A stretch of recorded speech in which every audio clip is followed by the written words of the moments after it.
Olá, meu nome é João Vitor Chogrentizado e eu vou falar sobre o calorimetria, que é tema do capítulo 20 de Física. Quando o corpo absorve ou cede calor, esse calor pode produzir dois efeitos.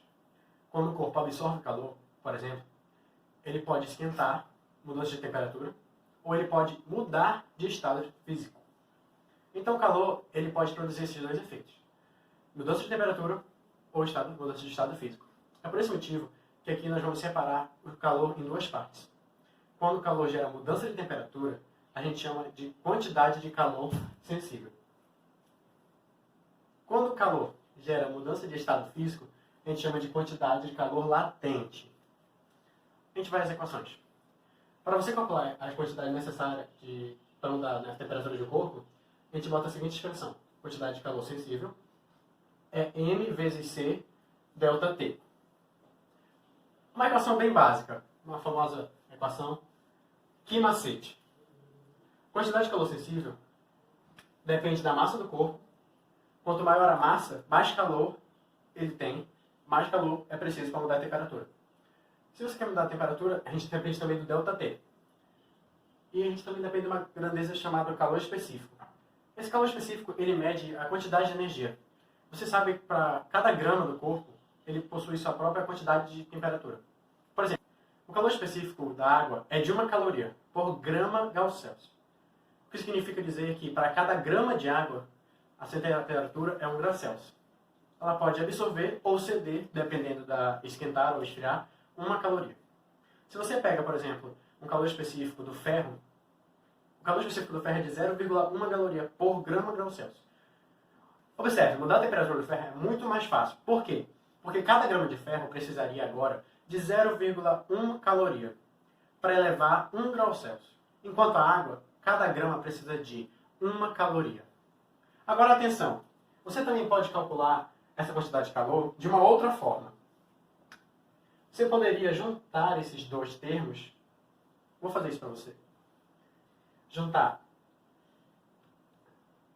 MC e chamá-lo de Czão. Czão delta T. Então veja bem, o que é esse Czão? Esse Czão é o produto MC. A gente chama esse Czão de capacidade térmica. Enquanto o calor específico é uma grandeza abelada, porque ela mede a energia necessária para cada grama, que aumenta 1 grau Celsius, a capacidade térmica não. A capacidade térmica, ela, com o produto MC, depende da quantidade do corpo que você tem. Capacidade térmica mede a energia necessária para o corpo, não cada grama. Então, aumenta 1 grau Celsius. Se você tem, por exemplo, um copinho de água e um copão de água, o copão de água tem capacidade térmica maior que o copinho. Porque ele tem mais massa, é mais difícil mudar a temperatura dele. Enquanto os calores específicos são iguais, os dois. Cada grama de água, depende de se está no copo grande ou no pequeno, eles têm a mesma quantidade. Já a quantidade de calor latente, a energia necessária, ele é calculado, a energia de quantidade de calor latente, ela é calculada da seguinte forma: QL igual a M vezes L. Reparem que a gente não tem agora o termo ΔT. A gente considera na física que as substâncias são puras. E, portanto, ao longo da mudança de estado físico, não há mudança de temperatura. Na fórmula, então, nós temos quantidade de calor latente, depende da massa e do calor latente. Óbvio, está falando quantidade de calor. Se você tem mais massa, você precisa de mais energia para mudar o estado físico. Esse calor latente, ele é primo do calor específico, pois o calor latente mede a energia necessária para cada grama do corpo mudar de estado físico. Por exemplo, o calor latente de difusão do gelo é de 80 calorias por grama. O que significa dizer que cada grama de gelo precisa de 80 calorias para conseguir mudar de estado. Olá pessoal, meu nome é Murilo e hoje eu vou falar sobre troca de calor. A situação é a seguinte: imagina que a gente tenha dois corpos, A e B, com temperaturas diferentes, dentro de uma caixa perfeitamente isolada do meio externo. Termicamente, essa caixa a gente vai dar o nome de calorimetria. E a gente vai dar a situação parecida com essa aqui. Veja bem, essa caixa, a gente tem o que a gente chama de paredes adiabáticas.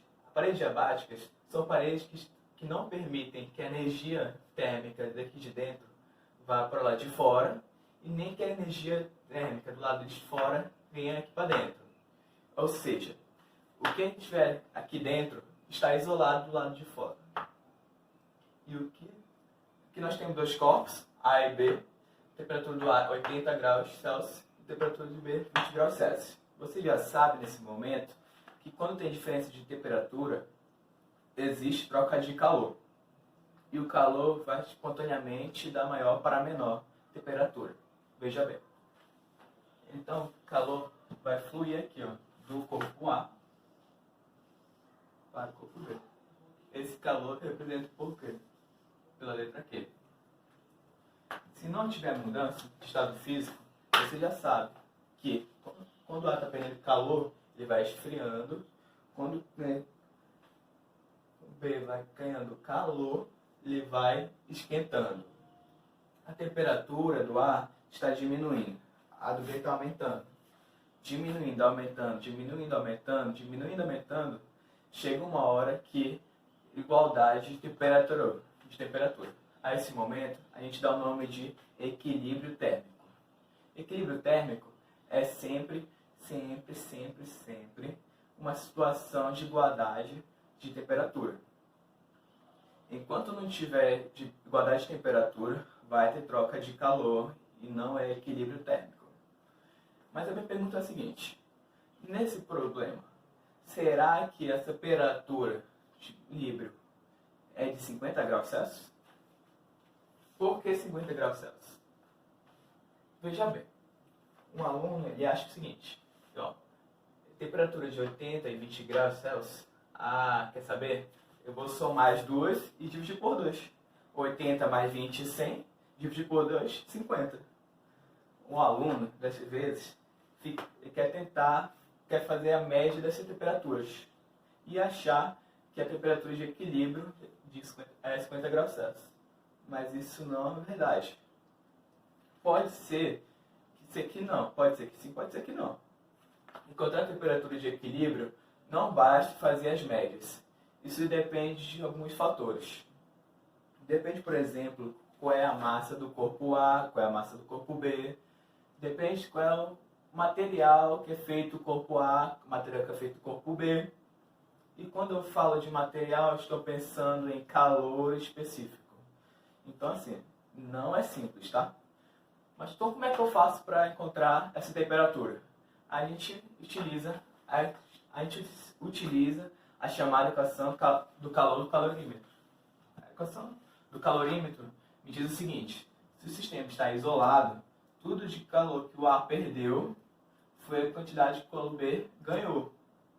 Então, em módulo, essas quantidades são iguais, que o ganha e o que o outro perde.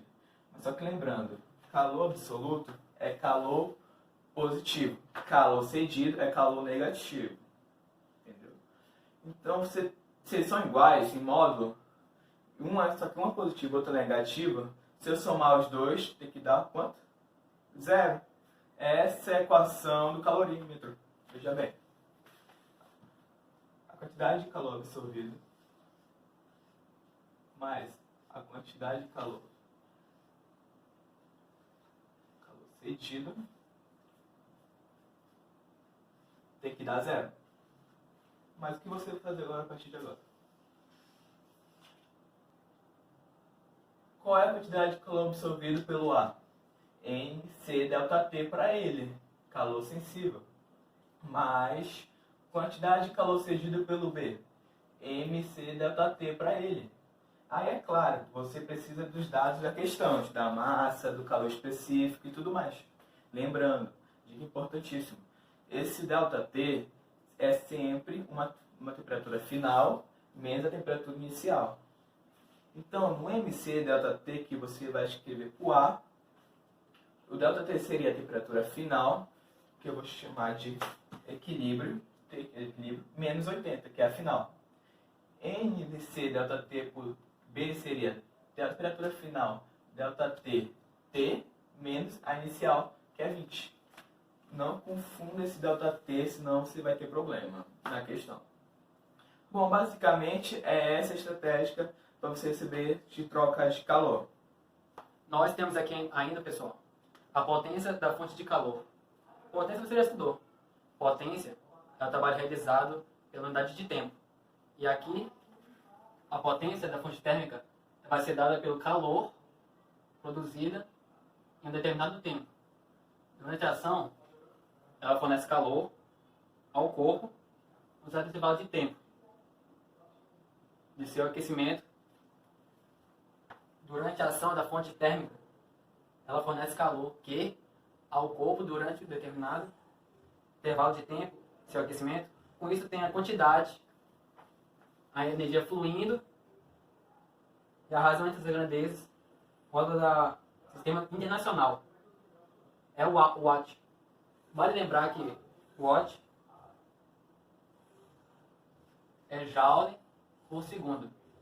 Então vai valer aqui que é a transformação de caloria para Joule. Certo? Só isso.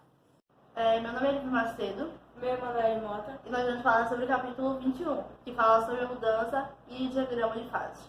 Bom, para começar o assunto, vamos primeiro abordar sobre as fases e agregações da matéria, onde nessas fases são compostas por três, que é a sólida, a líquida e a gasosa. A primeira fase é a sólida, em que as moléculas se encontram rigidamente unidas e faz com que as sólidas apresentam forma e volume bem definidos. Já a segunda fase é a líquida, em que a força de atração entre as partículas são menores que as dos sólidos e apresentam maior liberdade de movimento molecular. Já a terceira fase é a gasosa, em que as forças de atrações entre as partículas são bem pequenas, fazendo com que elas executem movimentos desordenados, ficando assim separados por uma grande distância. Logo, o gás não possui nem forma, nem volume definidos. E agora eu vou falar sobre o diagrama das fases. Vou falar sobre a fusão e a solidificação. A fusão é a passagem do estado sólido para o líquido. E a solidificação é a passagem do líquido para o sólido. A água tem como um componente